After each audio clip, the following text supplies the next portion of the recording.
พี่น้องโอ้ยข่อยมาอ่อนซ่อนวิธีหาอยู่หากินหาเงินหาคำของวนาบ่อยสิได้ใช้แท้นอกจากสิเฮ็ดหมอลำแล้วนอกจากสิเฮ็ดอรดีอรดีแบนแล้วนอกจากสิเฮ็ดธุรกิจโรงแรมอสังหาริมทรัพย์อะไรทำไมแล้วพี่น้องเอ่ย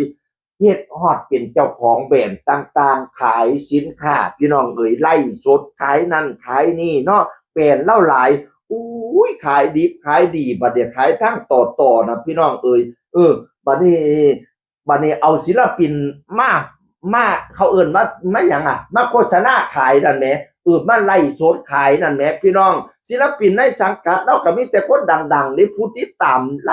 ายเด้อศิลปินแต่ละผู้และคนนั่นนะพี่น้องมื้อนั้นเราเอาคู่หูโดโอคู่หูแห่งหมอลำใจเกินร้อยมากเป็นสุภาชัยกับเล็กสุภกิจพี่น้องคือกันดีหยอกกันดีเด้อสองคู่เนี่ยดูโอเป็นตาหน้าพี่น้องเอ่ยมาไล่สดเมื่อนั้นชั่วโมงเดียวได้ไป40,000 กว่าบาทไล่แรกชั่วโมงเดียวถือว่าได้หลายดิพี่น้องคู่หู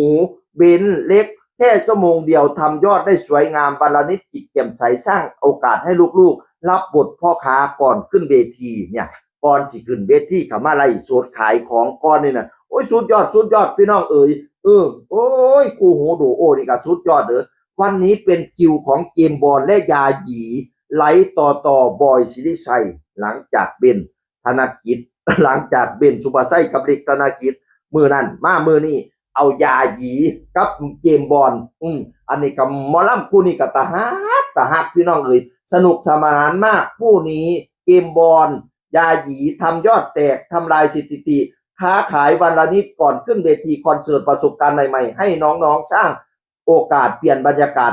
ให้กับ FC พนาบาชั่วโมงเดียวแป๊บเดียวนี่ก็ได้พี่น้องเลยได้ทำยอดมา40,000กว่าเหมือนกันโอ้ยประสบการณ์เป็นพ่อค้าเนาะดีแล้วอาชีพพ่อค้า CEO นี่ก็รายได้ดีเด้หาน้องๆเพิ่นอยากเป็น CEO ขายสินขายของอีกเนาะคู่นี้ก็เป็นตาฮักคู่เกมบอลกับยาหยีเนี่ยคู่สามีภรรยาตา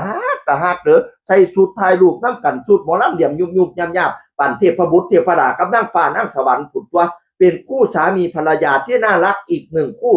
FC ก็หลายคู่นี่ก็ได้พี่น้องเอ๋ยยาหยีเกตมานี่กับอันเกมบอลพี่น้องเอ๋ยบัดนี้บ่รู้ว่าคู่ต่อไปแล้วเสี่ยวคู่ใดเพราะว่ามีหลายคู่เด้ศิลปินแล้วหลายพี่น้องเอ๋ย